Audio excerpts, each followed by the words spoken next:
Hello mga kaswak! So meron tayo dito ngayong products galing sa Professor Scent. Shoutout Professor Scent for sending these products. So by the way, no disclaimer lang, even though ito ay sponsored video, sasabihin ko pa rin in all honesty kung ano yung tingin ko sa mga scents na ito, sa diffuser na ito, sa kanilang mga products, okay? So we have car diffusers here. Bali, ito ay meron sila iba't ibang klaseng scent. Itong car diffuser na to, pwede natin gamitin to of course sa ating car, pampabango. At the same time, pwede rin to sa ating mga bathroom o kaya sa ating mga room, sa ating mismo mga kwarto. So here we have 2, 4, 6, 8, 2, 4, 6, 8. 8 scents na ating itatry, titignan. So first one is itong peppermint, no? Ayan, so makikita ninyo 10 ml. Peppermint, tapos and the usual meron tayo dito parang sintas or tali na iahang natin. Lahat ng kanilang mga 10 ml bottles ay ganito. Ayan, makapal ang kanilang glass, hindi madaling mabasag, and of course yung wooden cap. So pag binuksan mo yung wooden cap, ayan, naka-seal pa siya ng plastic cap. Tapos try natin amoyin itong peppermint, no? Oh, selyadong-selyado. Amoy natin. Oh, unang-una ko masasabi dito sa diffuser ng Professor Scent, no? Ayan, tatry natin. I can say na talagang oil-based siya. Ayan, no? Kasi ano siya, yung medyo madulas. So hindi siya water-based. So sa perfume kasi mahalaga, mas okay na oil-based siya kasi mas matagal siya, long-lasting siya, no? Kesa sa water-based. Sa water-based, mas madali siyang kumbaga mag-evaporate, mawala. So, ang una kong impression ng amoy nito, peppermint. Para siyang, of course, minty. Yan, peppery. Hindi siya peppery na yung pepper na inahalo natin sa adobo, no? More on, ano siya, toothpaste. Yan, parang ganon. Fresh breath yung smell dito sa ating peppermint scent ng Professor Scent. So next is itong lemon squash. Ayan. So amoyin din natin to, no? Tingnan natin. De-describe ko lang sa inyo yung amoy ng bawat isa para meron din kayong konting guide kung ano yung gusto ninyo na amoy para sa inyong sasakyan. Oh, mabango, no? Syempre, lemon squash siya, medyo maasim, citrusy yung amoy niya, pero medyo bango. Wow, para talaga siyang yung piniga, peeled lemon. Alam niyo yun, yung parang pag nagbubukas kayo ng lemon, actual lemon talaga. Yun yung naamoy ninyo habang binubuksan niyo yung lemon. Pumupusweet yung mga katas nung balat ng lemon. Yun ang naaamoy ko talaga, literal. Ang bango, ang galing. Para talaga siyang natural lemon yung amoy. Ayos to, Professor Scent. Then, this one is fresh bamboo, no? Ayan, so amoyin din natin to, fresh bamboo. Ang lakas no, ano? Gusto ko yung lemon squash. Naamoy ko yung lemon squash. So, amoyin natin tong fresh bamboo. Ito medyo lighter yung amoy nito, pero it can give you that freshness. So I think pag gusto niyo na medyo lighter na amoy, ayaw niyo na masyadong matapang, lalo sa inyong sasakyan pag nakulob, pag matagal nakastay, ito yung inyong scent na pwedeng piliin. So next is itong Sunrise Fresh. Ayan. Sunrise Fresh, parang ano to ng Downy. Diba? Para siyang yung scent ng Downy. Merong Sunrise Fresh ang Downy and yung mga ating mga detergent or sabon. Oh yeah, oo nga, no?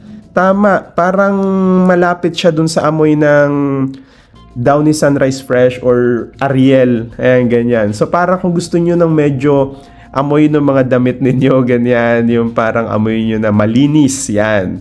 Amoy malinis, Sunrise Fresh. Tapos ito, Irish Spring, no? Irish Spring is a sabon, no? Ginagamit natin to panligong sabon to, no? So amoy natin kung pareho yung amoy sa mismong Irish Spring. So nakatry na ako ng Irish Spring before. Wow, ang galing Wow, kudos Professor Scent. Talagang amoy Irish Spring siya, no? So ito perfect. Ito I guess sa bathroom. Kasi talagang amoy sabon siya no. Alam mo yung amoy bagong ligo, amoy bagong labas sa CR. Ganun yung amoy niya, pero ang bango. So next na ating itatry is itong bubblegum. So I'm assuming na amoy bubblegum siya, syempre. So dapat medyo candy-like, sweet. Yun yung expectation ka na amoy dito. May natin.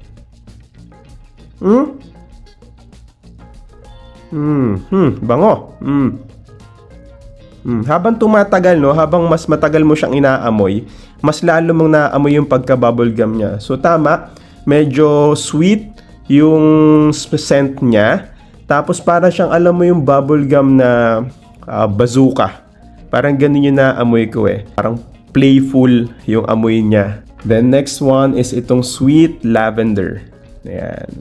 So itong sweet lavender is, amoyin natin. Ito usually ginagamit to sa yung gantong scent. Madalas to sa mga rooms. Oh yeah, oo, tama. Itong sweet lavender, parang ito yung naamoy ko sa mga, alam mo yung mga diffuser. Yan. So very good din ang scent nito. So ito, I think I can say na ito perfect ito sa room. So itong sweet lavender, very perfect sa room. Alam mo yung nakaka-relax na amoy pagpapasok ka sa room. Gusto mong ma-relax, gusto mong humiga. Ito yung gusto mong maamoy mo. This one, last is macchiato coffee. So amoyin natin to. I'm expecting na something brewed or medyo matapang. Amoyin natin, tingnan natin. Yun yung gusto kong amoy sa kape eh. This is a sweet coffee smell. Okay? Para siyang amoy ng XO coffee candy. So this is a coffee candy smell. Hindi siya yung brewed coffee smell. So kung gusto ninyo na parang, pero may hint pa rin siya ng coffee, no? Pero masasabi ko na more on sweet side siya. So I think this is an acquired scent. So tatry natin ito mamaya para malaman natin kung mabango talaga siya kapag nilagay sa sasakyan. So that's it, no? Ito ating mga scents ng Professor. Pero hindi lang ito, meron sila, no? Meron din silang iba't iba pang scent. So you can check them sa kanilang mga official Shopee and Lazada stores. So tara, try na natin sa ating sasakyan. So mga kaswak, tatry natin ngayon dito sa ating sasakyan itong Professor Scent. So bubuksan mo lang siya. Tapos meron siyang lid na plastic. So remove it. Tapos balik mo yung cap. Tapos patuluin mo lang yan sa wooden cap niya. Yan. Tapos pag meron na, ayan, kung makikita mo, ayan, medyo nag-wet na siya. Okay na yan. Ayan, naamoy ko na. Hindi siya yung amoy barako, brewed coffee, pero mabango siya. Pero more on sa sweet type or sweet side ng bango yung pagkakape niya. So, ngayon pa lang naaamoy ko na, no? Diyan anak sa likod, naamoy mo na? Yun, no? Amoy na siya, no? So, lagay lang natin siya dito. Tapos, let's test it out habang nabiyahe tayo, no? Ayan. Okay. Ayan. So, ngayon pala naamoy ko na, no? Hindi ko na inano yung lid.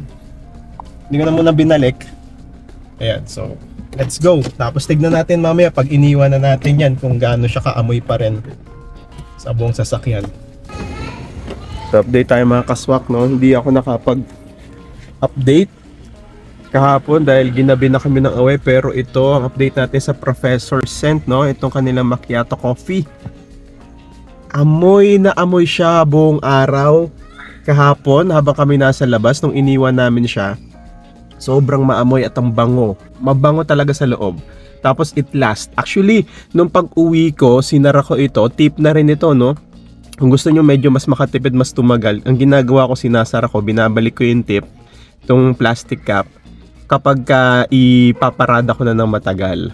Pero ang gagawin nyo lang, syempre bubuksan nyo, lalagyan nyo ulit ng wooden cap kapag gagamitin nyo na ulit. Gusto nyo bumili at matry itong kanilang product, ilalagay ko yung kanilang mga shops, link na kanilang Shopee at Lazada, and madalas nagkakaroon sila ng mga promos. So ilalagay ko na lang sa link below, and I hope na nakatulong itong video natin in reviewing this Professor Scent, no?